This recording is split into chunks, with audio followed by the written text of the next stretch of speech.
where you are going. Whoa! I didn't see you. You didn't see me? Open your eyes next time. Or it won't be just a tray. It all started weeks earlier. After Ethan's last heartbreak, he disappeared into the unknown in search of something money had never given him true love. Days passed. Thoughts piled on thoughts. Until the decision became unavoidable. Ethan was ready. A single backpack lay on the floor.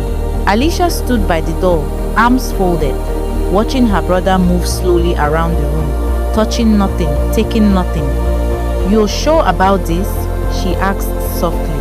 Ethan zipped the bag. "If I stay," he replied, "I'll keep meeting people who love what I have, not who I am." Alicia nodded. "I've arranged everything, far from Lagos. Interior, Edo State. Nobody knows you there. Nobody is looking for you. The agent will meet you at the bus stop." He slung the bag over his shoulder. "For once," he said quietly, "I want to be nobody." They hugged. And just like that, Ethan walked out of the life that defined him. The bus ride was long, rough, endless. As the vehicle moved farther from Lagos, the roads worsened. Asphalt turned to dust. Dust turned to mud. By the time the bus finally stopped, Ethan's clothes were stained. His body ached. Ethan remained seated long after everyone had rushed down, his hand gripping the one backpack between his legs. Through the cracked window, he stared at the unfamiliar land before him. No glass buildings, no street lights, no trace of the life he once ruled. A wooden sign nailed crookedly to a pole read, "Welcome to Afuze community, Edo State." His chest tightened. For the first time since leaving Lagos, fear whispered softly to him. What if this was a mistake?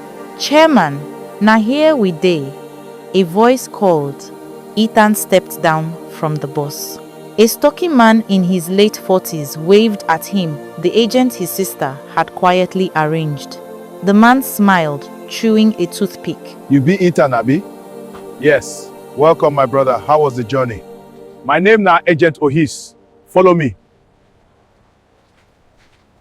They walked through narrow paths, past trenches filled with stagnant water, children running barefoot, and houses that looked like they had grown tired of standing. They stopped in front of a long "face me, I face you" building. The agent pushed open a rusty door.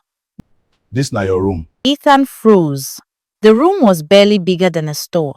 Cracked walls, a broken window covered with nylon, a mattress thin as cardboard lay on the floor. Silence filled the space. Ethan swallowed hard. "Where is the toilet?" he asked quietly. The agent pointed outside, toward a small structure behind the building. "A day outside. Public one. Everybody dey use am. Oya rest today. Tomorrow morning, I go carry you go where work dey."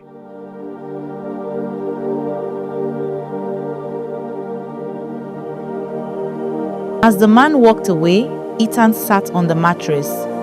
The silence pressed heavily on him.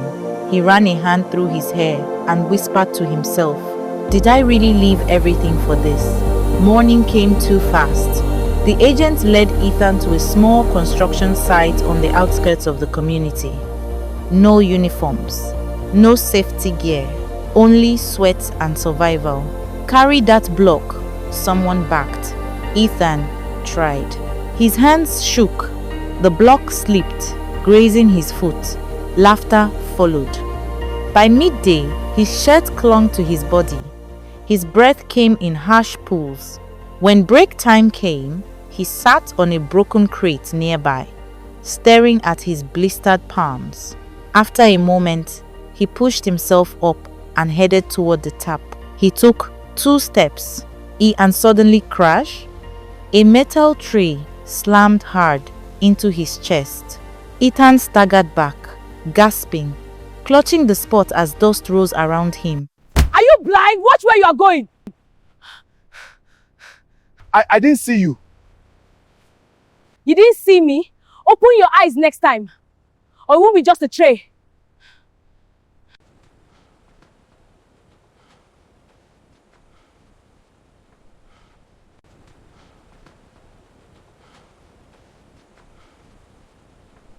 turned and stormed off, leaving Ethan standing there stunned. The next afternoon, hunger gnawed at Ethan's stomach. He sat alone again when something landed softly beside him. A nylon-wrapped plate.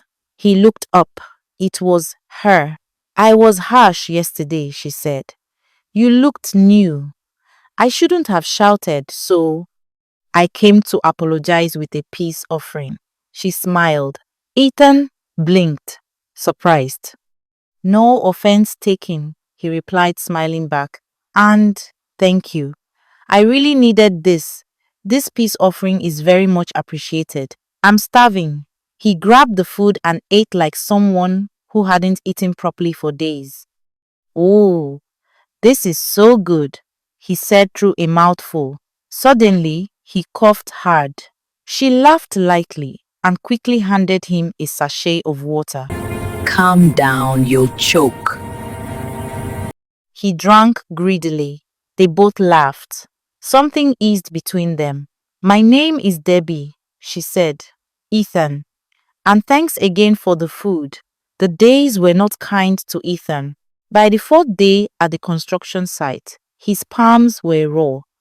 Every night, he washed them quietly under the public tap, wincing as water touched broken skin. Days turned into routine. Work, sweat, hunger. Debbie noticed everything. One afternoon, as she passed with a tray of food, she stopped beside him. "You didn't come for food today," she said. Ethan shrugged. "I'm not hungry," he said. She looked at him for a moment, then walked away. 10 minutes later, a plate landed beside him again. "You won't heal if you don't eat," she said plainly. He hesitated. "I don't have money." "I didn't ask," she interrupted gently, and walked off. Ethan stared at the plate for a long time before eating. The sun was already dropping when Ethan finished for the day. His body ached in places he didn't know could ache. He dropped the shovel beside a half-built block wall and sat on the bare ground, breathing slowly, letting the dust settle on his skin like a second cloth. Around him, men joked and argued as they packed up, already used to this life. Ethan was not. He stared at his hands again. The cuts were fresh, red, angry. He rubbed them together slowly, then stopped when the sting became too sharp. "Your hands will open more if you keep doing that." The voice came from behind him. He looked up. Debbie stood there, her tray already empty.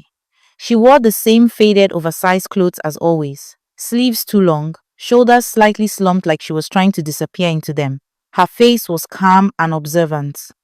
"I'm done for today," Ethan said, more like an explanation than a response. She nodded and took a step closer, glancing at his palms. "You haven't done this kind of work before," she said plainly. Ethan hesitated. "No," he replied finally, "I haven't." She studied him for a second longer than necessary. "You can always tell," she added. "People who are used to this, their hands don't fight them anymore." He gave a tired smile. "Mine are still rebelling."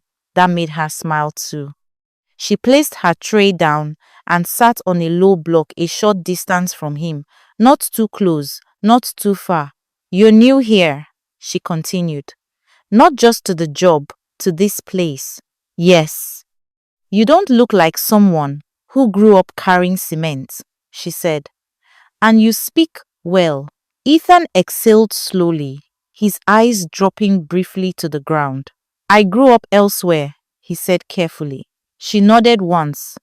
"For someone like you to come here," she said, choosing her words, "it means something changed." Ethan was quiet for a moment. The sounds of the site filled the gap. Metal clanging, men laughing in the distance. "Life happens," he said, finally. Debbie tilted her head slightly. Life happens to everyone. Sometimes life pushes you," she added softly. "Sometimes it drags you. Either way, you still have to stand up and decide what you'll do next." Ethan studied her face, the calm strength in her eyes, the restraint in her voice. He spoke gently. You sound like someone who learned that the hard way. She didn't answer immediately. A faint smile touched her lips, but it didn't reach her eyes. Maybe, she said.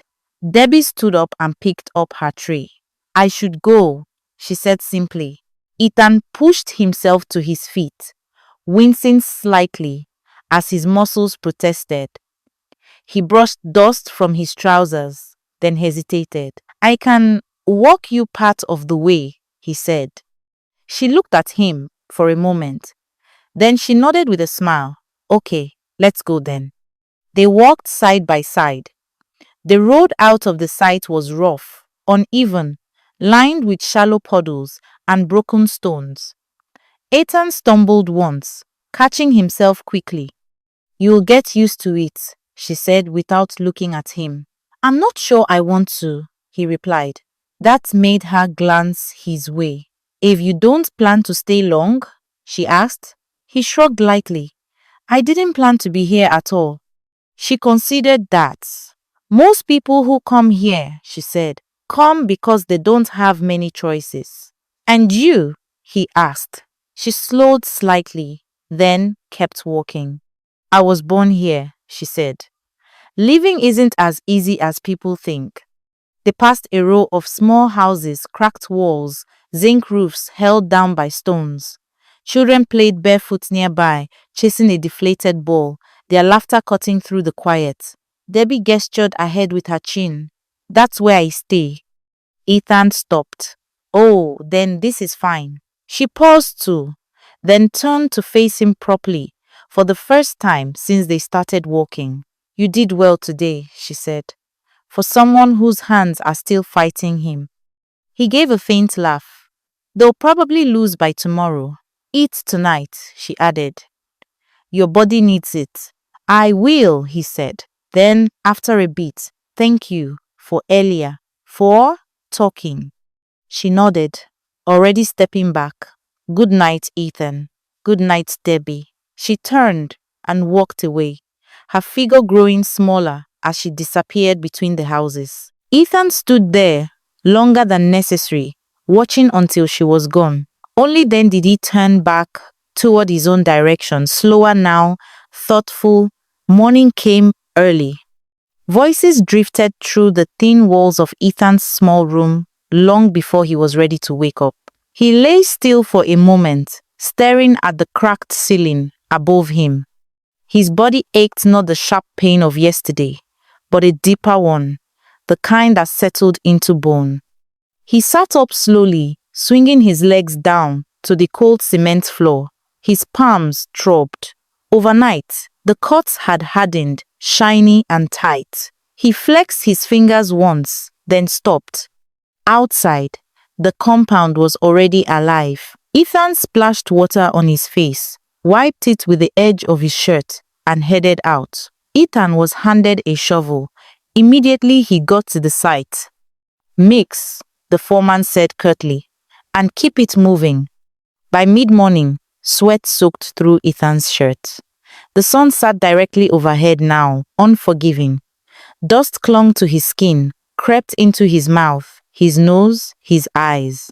His hands burned. Break time came late. Ethan lowered himself onto the same broken crate as the day before, breathing hard, chest rising and falling unevenly. His hands shook slightly as he rested his elbows on his knees. A shadow fell in front of him.